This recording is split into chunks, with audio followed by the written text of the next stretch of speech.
11월 블루스. 이서진.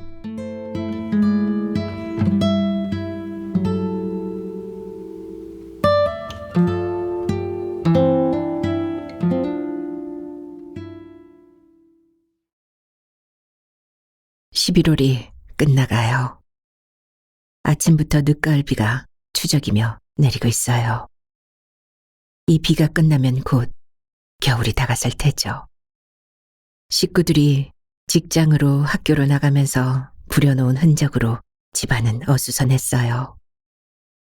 눈길은 그 흔적들을 정리해야 한다면서도 손길은 선뜻 움직이고 싶지 않아요. 휴대전화가 울리네요. 어머니예요. 전화기를 타고 흘러나오는 목소리가 우왕좌왕 하고 있어요. 왜 그러세요?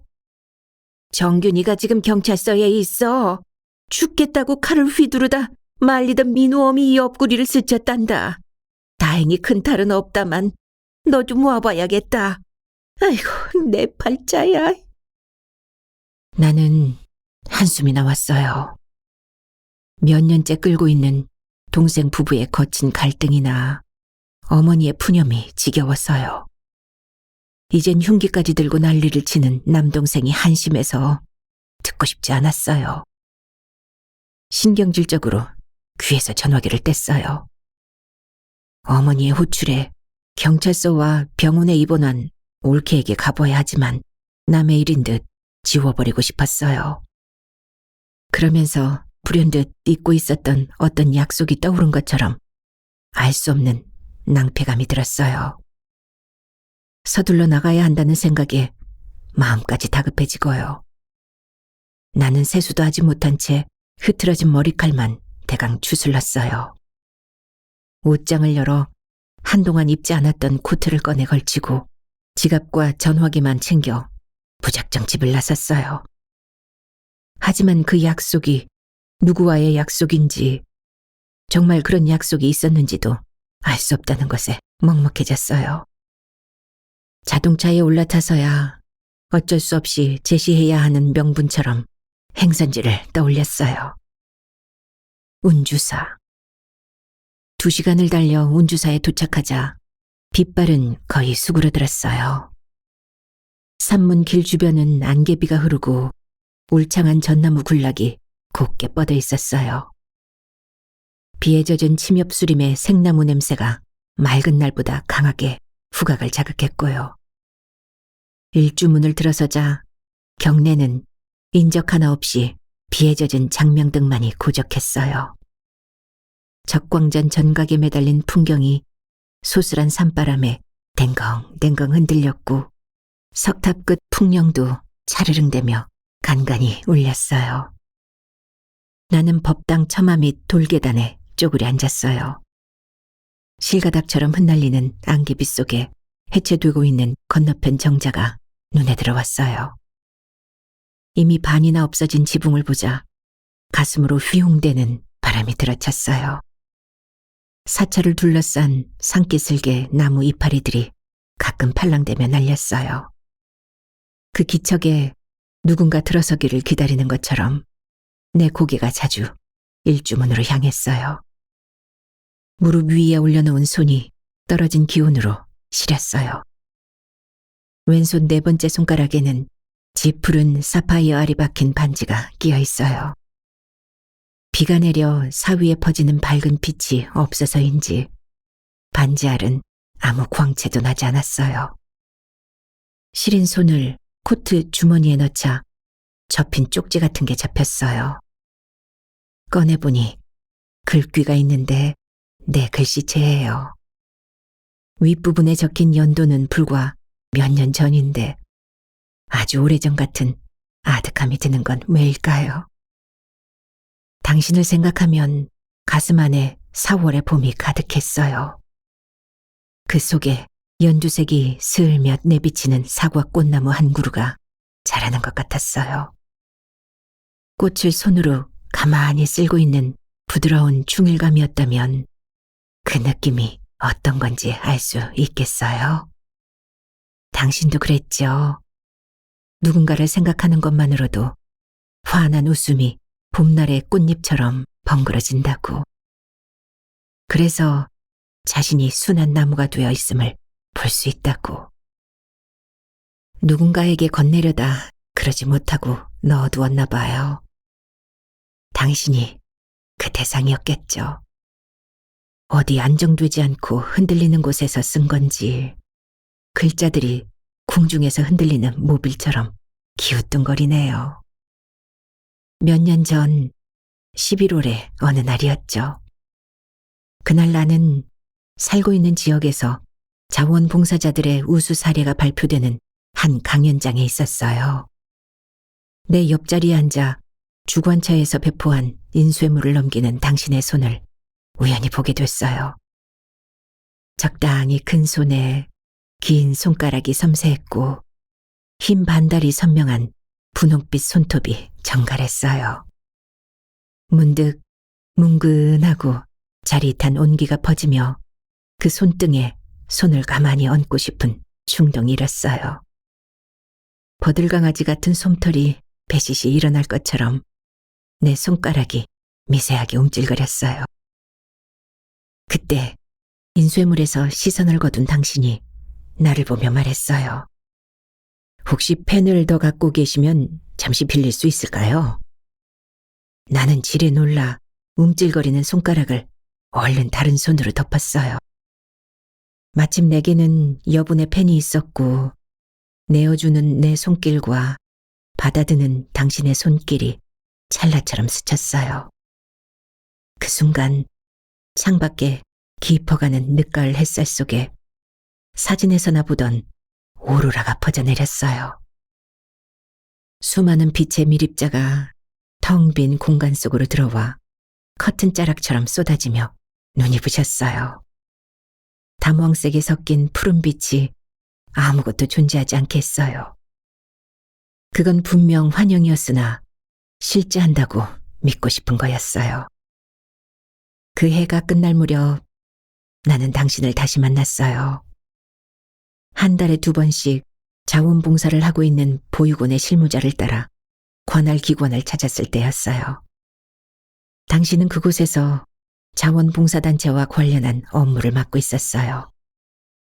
당신과 보육원 실무자가 일처리를 하는 동안 나는 대기 의자에 앉아 기다렸어요. 실무자는 일이 끝나고 당신과의 점심 식사 자리에 나를 동석시켰는데 밥을 먹는 동안 당신과 내 시선이 간간히 마주쳤죠. 그럴 때 당신의 눈빛은 말갛게 고요했어요. 그리고 버릇처럼 가끔 앞머리칼을 쓸어 넘길 때면 길고 섬세한 손가락이 가벼운 파장처럼 흔들리더군요. 해가 바뀌었어요. 나는 여전히 보육원에서 봉사활동을 했어요. 그곳에서 보육원에 전달할 업무사항이 있어 들렀던 당신을 또 보게 됐고 봉사를 끝내고 가는 길에 다른 일행들과 함께 버스 정류장까지 당신의 차를 얻어 타게 됐어요. 크지 않은 지방도시라 어떤 때는 대형마트에서 장을 보다 마주쳤고 쇼핑몰이나 식당에서 우연히 보기도 했어요. 그때마다 당신은 혼자거나 직장 동료들과 함께였죠. 나중에 알게 되었어요. 당신이 결혼을 하지 않았다는 걸. 4월에 어느 주말 오후였어요. 누군가에게 선물할 일이 있어 백화점에 들렀는데 엘리베이터에서 당신을 만났어요. 인사를 나누고 헤어질 때 당신은 시간이 괜찮으면 차를 마시겠냐고 했어요. 그날 카페 밖 풍경은 봄날의 햇살이 방만하게 내리고 있었어요. 우린 어색해하며 보육원에 대해 얘기를 나누다 말이 끊기면 햇살을 눈이 시어하는 표정으로 바라보았어요. 그러다 시선이 마주치면 쑥스러워서 조용한 웃음을 지었죠. 그 후로 당신과 나는 전화로 가끔 안부를 주고받았고 어찌 시간이 맞으면 함께 식사를 하거나 자주 마셨어요. 당신과의 그런 시간들은 구름이 끼어 흐린 날 잠시 드러나는 햇빛처럼 환했어요. 그러면서 내 일상에 설렘이라는 추상이 깃들었어요. 그건 혼곤한 자울거림이었고 대기 속을 흐르는 맑은 바람결이기도 했어요. 당신과 만난 후 두 번째 해가 바뀌고 6월이 되었어요. 남동생의 폭행으로 올케의 코뼈가 눌러앉아 병원에 입원하는 일이 벌어졌어요. 남동생 부부의 위태로움은 더해갔어요. 그들은 열렬히 연애를 했지만 결혼을 하고 나자 삐끗거리더니 걷잡을 수 없이 이그러졌어요. 자잘한 말다툼으로 시작해서 치고받는 몸싸움으로까지 치달았으니까요. 누나, 여자가 있어. 내 인생을 다 걸어도 될 만큼이야. 민우 엄마 좀 설득해줘. 저 사람만 이혼하겠다면 아무 문제 없어. 남동생은 병실에 들어가려는 나를 복도에 세워놓고 절박한 얼굴로 말했어요. 병실 문을 열면 자신이 가한 상해로 전치 사주가 나온 아내가 누워있는데도 여자 타령을 하는 남동생을 이해할 수 없었어요. 남편은 그런 남동생을 빈정거렸어요. 처남도 딱하네. 사랑이 밥 먹여준대. 난리를 치면서까지 가정 작파하겠다는 건 뭐야? 철없기는. 남편은 평범한 사람이에요. 중산층 가정에서 평탄하게 살아왔어요. 일반적인 사람들의 삶의 전형에서 벗어나지 않고 적당히 성실하고 처신하며 살죠. 지금은 부모 때에서 형성한 사업체를 물려받아 운영하고 있어요. 사업체는 규모가 작아도 직원들 급여를 밀려본 적 없고 가정 경제도 먹고 살만하게 꾸려가고 있어요. 나도 남편과 다르지 않은 패턴 속에서 살아왔어요. 결혼 후에는 다니던 직장을 그만두었어요. 직장 생활과 아이 양육을 병행하지 않아도 되는 경제적 여유가 있었고 직장 내의 기류가 기혼 여성을 원치 않아 자연스럽게 정리했어요.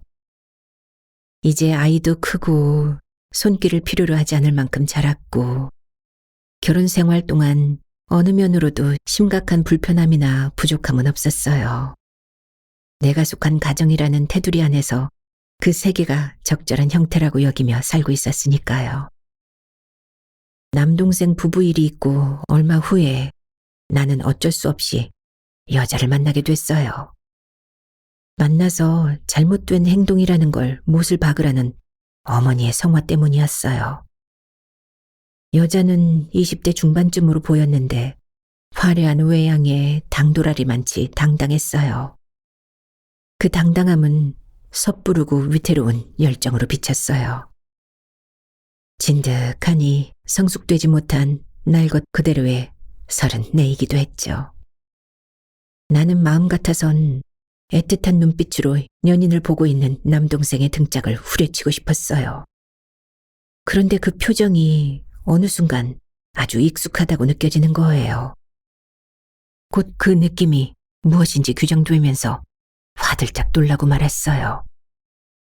당신이었어요. 항시 어깨 가득 무거운 돌을 얹은 것처럼 나를 바라보던 눈빛이었어요. 나는 보이지 말아야 할 치부를 보인 것처럼 당혹스러웠고 비로소 내가 발 딛고 있는 아수람이 다가들었어요. 당신을 만나는 동안 남편과 아이와 가정이라는 테두리를 의식하지 못했어요. 제도와 사회가 인정하는 틀 속에 견고한 모범 답안을 고수해야 한다는 걸 미처 인식하지 못했던 거예요. 제도 바깥에 당신을 향했다는 게 수치스러웠고 손가락질 받을 수 있다는 사실이 두려웠어요. 그날 나는 어떻게 집으로 왔는지도 모르게 허둥거렸던 기억밖에 없어요. 며칠 후에 당신에게 자세한 내용도 없이 그만 만나겠다는 일방적인 말을 쏟아냈어요. 내 말을 듣고 있던 당신의 표정에 짙은 목감빛이 배어나왔어요. 미동도 없이 어둠이 내려앉는 차창 밖만 내다보는 당신에게서 혼돈이 출렁거렸어요. 그 일이 있고 보육원생들과 무박의 남도 기행을 떠나게 되었어요. 해남을 둘러 북일도로의 여정이었는데 자원봉사단체 관할기관에서 주관하는 연중 행사였어요. 당신도 업무와 관련된 터라 가야만 했어요. 그만 만나야겠다는 말을 한 게 얼마 전인지라 나는 당신 대하기가 껄끄러워서 가고 싶지 않았어요. 하지만 참가 여부는 이미 2달 전부터 신청이 되어 있던 상태였고 자원봉사자 1명이 4명의 아이들을 인솔해야 하기에 일정을 변경하면 차질이 생길 수밖에 없었어요. 어쩔 수 없이 당신과 나 둘 다 여정에 동참해야 하지만 당신은 기행 차량에 탑승하지 않았어요. 당신이 타지 않은 차는 어둠 속에서 많은 길 위를 달렸어요. 밤의 고속도로는 항공등을 밝혀놓은 활주로처럼 고즈넉했고 낯선 구장들을 무심히 지나쳤어요.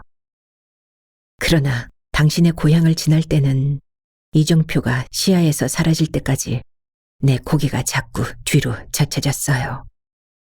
시위를 떠난 살처럼 순식간에 지나친 지명에 가슴이 뭉텅 베어졌어요. 내가 태어나고 자란 곳에 당신을 데려가고 싶어요. 평야가 끝없이 펼쳐진 곳이야. 그 위로 내리는 붉은 저녁해의 충만감을 안겨주고 싶어. 우리가 서로 알지 못했던 시간과 공간까지도 나는 함께 바라보고 싶어요. 나에게 고향 얘기를 해주던 당신의 말이 아프게 떠올랐어요. 차창은 어둠으로 인해 거울처럼 나를 되비쳤어요. 나는 차창에 한자 한자 글자를 썼어요. 저녁해, 충만감. 글자들 위로 당신의 흐릿한 얼굴이 휙휙 빠르게 지나갔어요. 밤새 길을 달려 미황사에 도착했을 땐 새벽 4시가 안 된 시각이었어요. 절에 부도탑이 있는 곳을 오르는데 나뭇가지 사이로 비치는 달빛이 시렸어요. 길 위에는 자갈이 하얗게 깔려 있었고 일행들의 발길에 부딪히는 자갈 소리가 두구덕 두구덕 정적을 갈랐어요. 불어오는 바람결에는 전각에서 피우는 향내가 실려왔어요. 대웅전 뜰로 내려오자 여명 속에 잠깬 기척들이 수런댔어요. 절에 묵고 있던 사람들이 예불을 위해 밖으로 나왔어요. 대웅보전 창호문으로 은은한 불빛이 새어나왔고 저만치 산 아래에는 속세의 불빛들이 어른거렸어요. 나는 그런 낯선 새벽 풍경 곳곳에서마다 곁에 없는 당신을 내내 보아야만 했어요. 돌아오던 길에 당신 고향 부근을 다시 지나왔어요. 끝없이 펼쳐진 평야 위로 저녁해가 장엄하게 내려앉았어요. 붉은 구슬 같은 해는 차의 속도에 따라 빨라지거나 느려졌어요. 그처럼 내게서 당신이라는 존재도 빠르게 혹은 천천히 들어오고 나가기를 반복했어요. 당신이 말하던 붉은 저녁해의 충만감은 텅 빈 공허가 되었어요. 기행을 다녀온 내 일상은 화청거렸어요. 수시로 울음자락이 목을 밀고 울컥거렸어요. 간절한 그리움으로 하루에도 몇 번씩 전화기를 열어 당신의 번호를 누르고 싶었지만 그래선 안 된다는 절망이 내리눌렀어요. 그 힘겨움을 내색하지 않아야 하는 나날들은 물밑 같은 가라앉음이었어요. 당신과의 관계만 정리하면 아무 문제 없을 줄 알았던 건 내 단순함이었고 당신의 무게가 일상에 깊게 스며들었다는 게 당혹스러웠어요. 당신과 헤어지고 1년이 되어가고 있을 때였어요. 봄바람이 황막하게 불던 어느 날 오후였어요. 당신이 내가 살고 있는 동네 부근에 와 있다며 전화를 걸어왔어요. 전화기를 통해 전해지는 목소리에 내 온몸 신경세포는 걷잡을 수 없는 환희로 튀어올랐어요. 그걸 누르며 매몰차야 한다면서도 어느새 발은 현관에서 신발을 신고 있었어요. 오랜만에 본 당신은 많이 헐거워져 있었어요. 말갛게 고요하던 눈빛은 초췌했어요. 그런 눈으로 내 왼손을 물끄러미 보았어요. 손가락에 끼어있는 사파이어 반지의 푸른색은 맑지 않고 탁했어요. 우리가 처음 운주사를 찾았던 날에 당신은 내 손가락에 반지를 끼워주며 말했죠. 당신과 내가 태어난 9월 탄생석이에요. 가을을 상징해요. 불변을 뜻하기도 하고요. 결혼 35주년용으로 많이 애용되고 있대요. 그걸 사파이어 결혼식이라고 하더군요. 당신의 나이는 나와 같았죠. 그리고 태어난 달과 태어난 날이 심지어 태어난 시각도 몇 분 차이로 거의 같았어요. 그런 우연은 쉽지 않지만 가능할 수도 있었어요. 그럼에도 당신은 우연한 동일성에 운명이라는 의미를 부여했어요. 어쩌면 나도 그 동일성에 합리화를 시켰을 테죠. 헤어졌다 다시 만난 그날, 우리는 예전처럼 돌아갈 거라고 여기진 않았어요. 처음 만나기 전처럼 각자의 시간 속에 있어야 한다는 걸 다시 확인할 뿐이었어요. 돌아서는 당신의 뒷모습에 그 인식의 흔적이 무겁게 내려앉은 걸 보아야 했으니까요. 하지만 얼마 후 우리는 또 만났고 운주사를 두 번째 찾게 됐죠. 당신은 불현듯 운주사에 가야겠다는 마음을 견딜 수 없었다고 했어요. 운주사 경내는 저녁 나절의 고적함 속에 넘어가려는 저녁 해의 잔광이 스며들고 있었어요. 우리는 법당 건너편에 정자마루로 가서 앉았어요. 나이 지긋한 노부부가 대웅전을 나와 천천히 정자 앞을 지나갔어요. 나는 당신이 지금보다 더 나이 들었을 때를 잠깐 생각했지만 앞으로 그 모습은 볼 수 없을 거라는 사실이 쓸쓸했어요. 당신이 내 손을 잡으며 말했어요. 말 속에 간절한 갈망과 쓰러지는 체념이 함께 담겨 있었어요. 그날 차 안에서 멍한 눈빛으로 밖을 내다보는 당신을 봤어요. 어딘가를 뚫어지게 보는 것 같았지만 아무것도 보고 있지 않더군요. 나는 도저히 차를 탈 수 없었어요. 동료 직원에게 급한 일이 생겼다는 핑계를 대고 기행에 불참했어요. 당신을 태운 차가 떠나는 걸 보며 나무 등걸이에 한참을 기대고 있었어요. 안에서 뭔가 뭉텅 빠져나가 버린 것처럼 당신의 무심한 표정이 아프게 치받쳤거든요. 나도 당신을 보았지만 어둠 속에 나무 밑에 서 있던 당신은 현실적이지 않았어요. 뒤편 건물에서 반사되는 불빛이 당신 뒤에서 공허하게 퍼지며 얼굴이 제대로 형상화되지 않았거든요. 그래도 당신이라는 걸 알아차리는 순간 차에서 뛰어내려가고 싶은 갈급한 충동이 일었어요. 하지만 실루엣만으로 보이는 당신을 환상적인 사진 속 한 장면인 거라며 애써 외면했어요. 난 말이에요. 여행 며칠 전부터 잠을 잘 자지 못했어요. 당신을 볼 수 있겠구나 라는 생각만으로도 설레었어요. 막상 당신의 무심한 눈빛을 보면서 그 설렘은 무너졌어요. 정확한 이유도 모른 채 돌아서는 당신을 보던 날처럼 또 내몰림을 당하는 기분이었어요. 알고 싶었어요. 당신은 그때 헤어지려는 정확한 이유를 말하지 않았잖아요. 그 말을 하는 당신은 기진해 보였어요. 그런 당신을 보며 누군가의 흰 손등에 내비치던 푸른 핏줄을 볼 때처럼 가슴으로 서늘함이 스며들었어요. 산사의 새벽 어둠 속에서 담 너머로 흐릿한 꽃을 피워 올린 매화나무를 보듯 서럽고 먹먹해지는 마음이었다면 당신은 알 수 있을까요? 당신과의 관계에서 주문이듯 짙게 드리웠던 많은 향망들을 생각했어요. 일상에서 박차고 나갈 용기가 없는 한 가없는 바람들이었죠.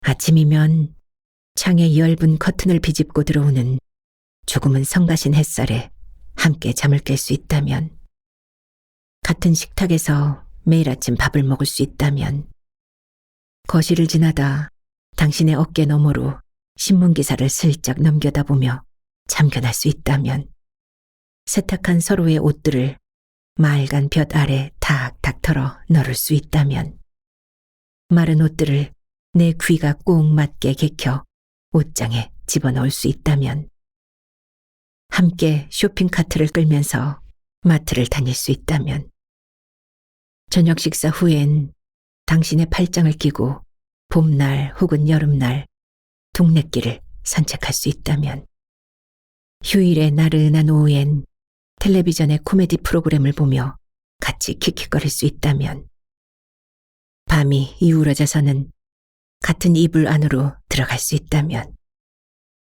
그러나 가끔은 의견이 맞지 않아 투닥거리거나 사소한 일로 서운한 마음에 유치한 불만을 드러내는 일까지도 충만할 것 같았어요. 그럴 수 있다는 건 시간이든 공간이든 공유에서 비롯되는 것일 테며, 그런 것마저도 행복일 거라 여겼으니까요. 그러나 우리가 속해 있는 각자의 테두리를 되새김해 보았어요. 그 안에서 상대라는 대상은 어떤 선택을 할 때 도로란 함량을 지닐 수 없을 거였어요. 그런 사실에 가슴은 매캐한 연기로 자욱해졌어요. 그랬기에 당신과 나는 서로를 안타까워하며 생의 꿈결 같은 사랑을 주려 한다고 믿고 싶었어요. 우리들의 관계를 질곡이라 여기며 가만앉거나 시림을 갖기도 했어요. 어느 날은 가슴속으로 콸콸 거친 물살의 여울목이 만들어지기도 했죠. 견디기 힘들어지면 소리내어 울어버리고 싶었지만 그마저도 굳게 봉쇄해야 하는 거였어요. 당신은 정자 기둥에 머리를 기대며 잠시 눈을 감았어요. 당신의 길고 촘촘한 속눈썹을 보는 내 어깨에 맥 빠진 슬픔이 얹혔어요. 내 손가락의 반지는 정자 안으로 언뜻 비쳐드는 햇빛에 유백색 6가닥 성체 무늬가 환상처럼 잠깐 아롱졌어요. 하지만 손가락을 움직이자 무늬는 이내 형태를 변형시키며 탁한 푸른색을 띠었어요. 35년 후에도 이렇게 끼워줄 수 있다면. 당신이 내 손을 잡고 작게 중얼거렸어요. 손길이 미세하게 흔들렸어요. 하 하고 내쉬는 날숨 소리가 어두운 밤하늘처럼 막막했어요.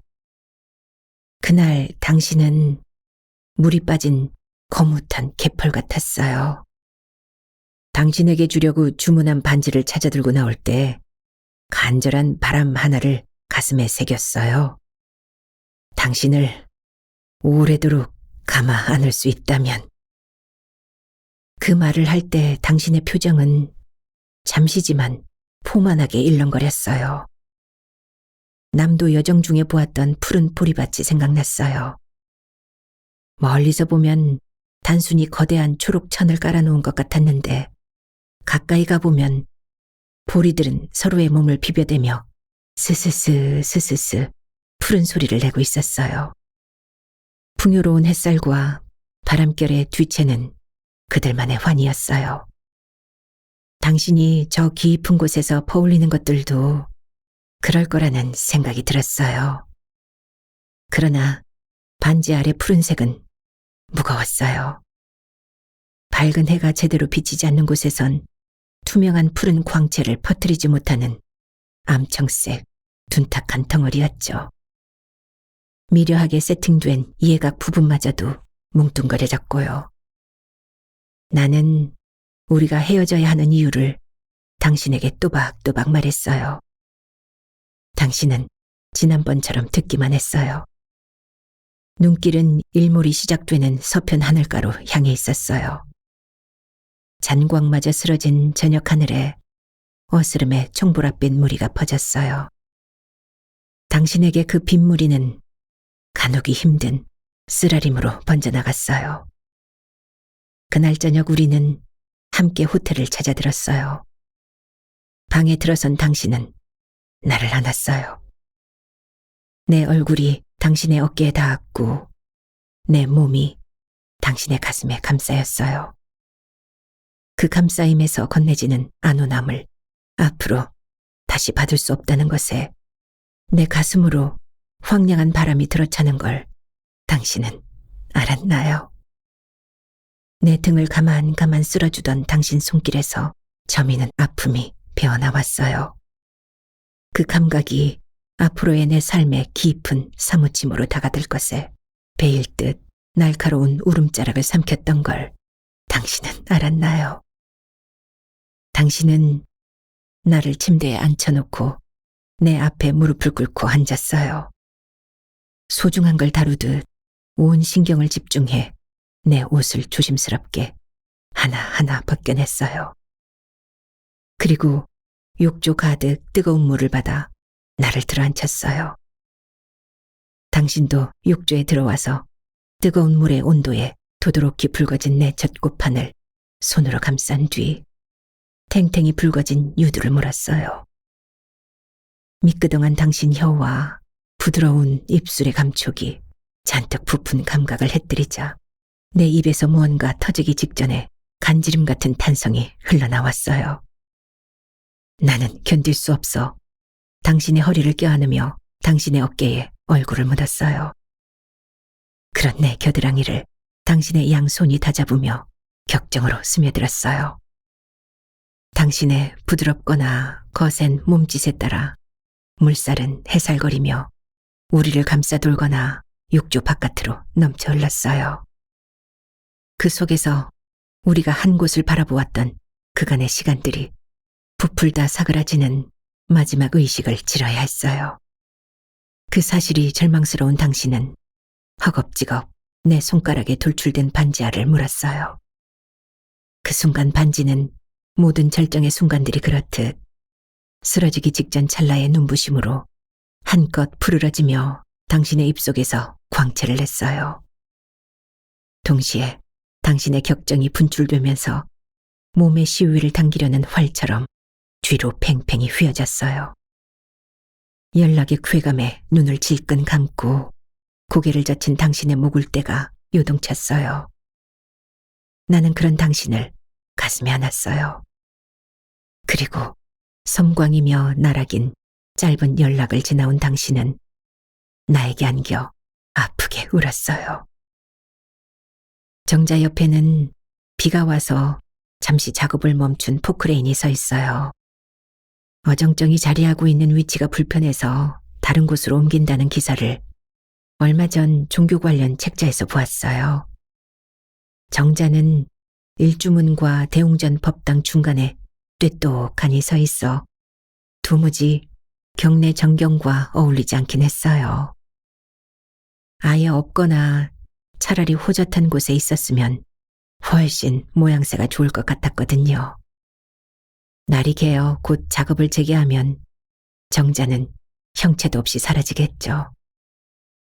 전화가 울리네요. 어머니예요. 말투에 화가 잔뜩 묻어 있어요. 지금 어디냐? 밖에 나와 있어요. 동생 걱정도 안 되더냐? 속이 타 죽겠는데 딸년이라고는 기척도 안 하고. 신서방한텐 내가 전화했다. 지금 온다는구나. 정균이는 왜 그랬대요? 빨리도 물어본다. 민호 어미가 이혼을 안 해주니까 여자가 못 기다리겠다고 마음이 변했단다. 그 바람에 정균이가 헷가닥 뒤집혀서 그랬다는구나. 뻔하지. 애시당초 생각이 제대로 바뀌었으면 시집도 안 간 게 남의 가정 그따위를 쑥밭을 만들어 놓겠니? 나쁜 년 같으니라고. 그러지 마세요. 중심 못 잡은 정균이가 문제지. 나도 심란했어요. 옳게도 그렇고 동생이 치를 상처가 채끼 걸렸어요. 치유되기에는 많은 시간이 흘러야 할 거예요. 연인이었던 여자도 균형이 맞지 않던 동생과의 관계에 챗머리를 흔들었을지 몰라요. 허기지듯 가져야 했던 결핍이 지겨웠을 테고, 당당한 척했지만 세상의 이목을 무시하기엔 무게가 만만치 않았을 거예요. 그나저나 옳게 마음이 문제네. 그러게 말이다. 자식 때문에 살아보려고 속을 썩고 살았는데 이번엔 힘들 것 같더라. 나는 알아요. 옳게는 자식 때문도 무엇 때문도 아니었어요. 오로지 오기였어요. 참담해진 자신의 존재가 견딜 수 없어서였을 거예요. 내밀 수 있는 건 제도 안에 아내라는 위치를 움켜쥐고 있는 그것뿐이었을 테니까요. 눈길이 다시 정자에 머물렀어요. 있을 자리가 아니어서 곧 사라진다는 사실에 안타까움이 이네요. 지난 시간 당신과 함께했던 편린들이 떠오르며 힘이 빠져요. 절실하게 뭔가를 건네야 할 대상이 더 이상 존재하지 않는다는 건 막막하니까요.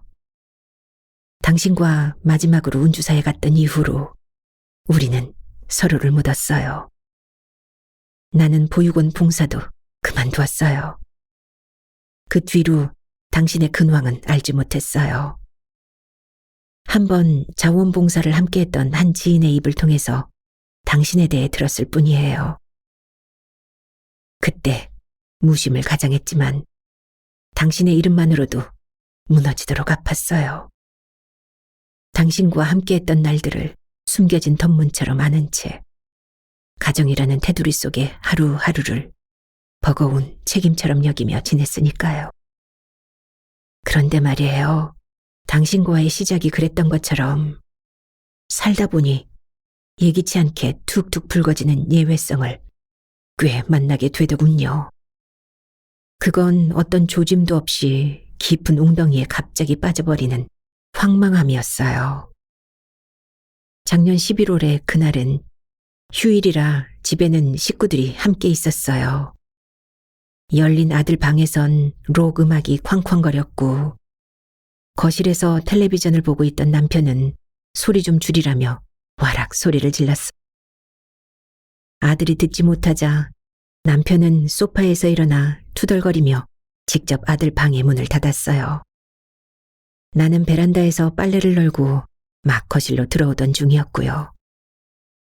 오늘 오후 2시경 북한산에서 추락사고가 발생해. 나는 텔레비전 소리를 염두에 두지 않은 채 거실을 지나 세탁실에 빨래 바구니를 두고 소파가 있는 곳으로 왔어요. 아이 자식, 음악을 들으려면 문을 닫던가. 그나저나 또 한 명 갔구만. 이제 40 좀 넘었던데 나이가 아깝네. 남편의 말에 나는 선체로 텔레비전을 보았어요. 화면은 어느새 뉴스를 끝내고 라면 선전을 하고 있었어요. 모델 입으로 통통한 면발이 흐르륵대며 들어가고 있었는데 식욕이 당기는 장면이었어요. 남편이 정념 섞이지 않은 습관으로 내 엉덩이를 슬그머니 쓸었어요. 나는 아들이 신경 쓰여 눈을 흘기며 몸을 비꼈어요. 남편은 머쓱한 웃음을 웃으며 소파에 벌렁 누웠어요. 점점 굵어지는 뱃살이 트레이닝복 사이로 빠져나왔어요. 나이가 들면서 단단하던 근육은 흐물해지고 날렵하던 배 선은 둘레를 넓히고 있었어요. 당신이 생각났어요. 당신도 혼자 있을 땐 저렇게 무방비 상태로 지낼까 하고요. 밖은 잔뜩 흐려 있었어요. 어디서든 축축한 습기가 가득해서 손만 대도 미끈거릴 듯 비가 한 줄금 내릴 모양이었어요. 아파트 놀이터에는 아이들 몇이 미끄럼틀에 올라있거나 그네를 타고 있었어요. 고등학생쯤으로 보이는 남학생 3명이 그 옆 농구대 앞에서 공을 따라 경쾌히 몸을 움직였어요. 어느 토요일이었던가요? 우리는 차를 타고 근교로 함께 나갔었죠. 당신은 한 학교 앞에 차를 세워놓고 운동장에서 마침 농구를 하고 있던 학생들과 어울렸어요. 움직일 때마다 반바지를 입어 드러난 다리 근육이 팽팽했어요. 공을 움켜쥔 손등 위로 푸른 핏줄이 꿈틀댔어요. 골을 넣기 위해 도약할 때 당신은 푸른 하늘과 대지 사이에서 정지되었고 그 위로 햇살이 탄력 있게 튕겨졌어요. 그 장면이 떠오르며 당신이 사무치게 그리웠지만 이내 현실이 그걸 덮어버렸어요. 여보, 오늘 저녁은 뭘 먹여줄 거야? 남편의 물음에 나는 지나간 시간 속에서 나와야 했어요. 그러네, 오늘 저녁은 뭘 해먹나? 냉장고는 거의 비다시피 했어요. 장을 봐야겠구나 싶어 지갑을 가지러 방으로 들어갔어요. 그날 오후의 내 일상은 그렇게 무심히 흘렀어요. 아무것도 달라질 일이 없을 날이었죠. 며칠 후에 자원봉사를 함께했던 지인이 오랜만에 안부 전화를 해왔어요. 서로의 안부 끝에 뜻밖의 소식을 전해 들었어요. 윤신우 씨 아시죠? 그분 얼마 전에 북한산에 올랐다가 추락사했어요. 발을 헛디딜 만큼 구간이 위험하지도 않았고 평소 산을 잘 타던 사람인데 이해가 안 된다고 하더라고요. 저희 팀원들도 문상 다녀왔어요. 미주 씨한테 연락할까 했는데 팀장님이 하지 말라더군요. 이미 자원봉사 일도 그만두었고 윤신우 씨와 그다지 친분이 있는 것 같지도 않던데 굳이 그럴 거 있냐고요. 화장대 위에 놓인 탁상용 달력 속 11월의 풍경은 쇠락의 기운이 물씬했어요. 잿빛 하늘을 배경으로 푸르름을 거두들인 듯 가을의 산자락이 스산했어요. 그 스산함 속 어딘가에 당신 삶의 마지막이 있다는 건 참담히 떠도는 바람이었어요. 당신이 삶의 끈을 놓고 떠난 지 1년이 되었어요. 내 일상은 당신을 처음 만나기 전부터 무탈해요. 남편은 여전히 사업을 꾸려가고 초등학생이었던 아들은 고등학생이 되었어요. 남동생 부부는 이혼하지 않고 대척점에선 원수처럼 여전히 서로를 흘겨보며 위태로워요. 달라진 게 있다면 어느 날 바람에 날리는 씨방처럼 호로홀이 사라져버린 당신이라는 존재가 내 삶의 중간쯤에 깊은 점 하나를 찍은 거랄까요. 그 점이 박힌 뿌리의 깊이는 가늠될 수 없지만. 당신 어디야? 난 지금 경찰서에서 오는 길이야. 사람이 왜 그래? 아침에 장모님이 전화하셨다면서? 노인네가 얼마나 속이 탔겠어. 처남은 아무래도 쉽지 않을 것 같더라고. 한두 번이라야지. 일단 사돈 양반들 만나 진정시키긴 했는데 골치가 좀 아프겠어. 그나저나 당신 지금 어디 있는 거야? 나 오늘 일찍 들어갈 거야. 비도 오는데 술 한잔 하는 건 어때? 안주할 거 사갈까? 2시간을 달려야 하는 거리에 있는데도 남편의 목소리는 전화기 저편에서 쩌렁쩌렁하네요. 귀가 먹먹해서 나는 전화기를 귀 밑으로 내리고 말았어요. 그래도 남편의 목소리는 여전히 크고 견고하게 생생해요. 보이지 않고 들리지 않는 저 너머 주상이 아니에요. 나는 운주사를 나왔어요. 산문 길 양쪽에 전나무 군락이 내린 비에 더욱 지푸르러졌어요. 황토가 섞인 길은 비에 젖어 더 붉고 차졌고요. 가만, 나는 몸을 돌려 지나온 길을 돌아보았어요. 뭔가 긴밀히 내 곁에서 함께하고 있다는 자장 같은 게 느껴져서요. 당신도 어떤 기척이 느껴지지 않나요? 실한 그루터기 같이 강단있던 누군가의 발걸음 소리를요. 성큼성큼 걸음을 옮기며 뿜어내는 누군가의 달뜬 호흡을요. 나는 설레는 온몸의 감각을 잔뜩 부풀려 곤두세웠어요. 하지만 주변은 그저 고요할 뿐이었어요. 영원히 지속될 당신의 침묵처럼.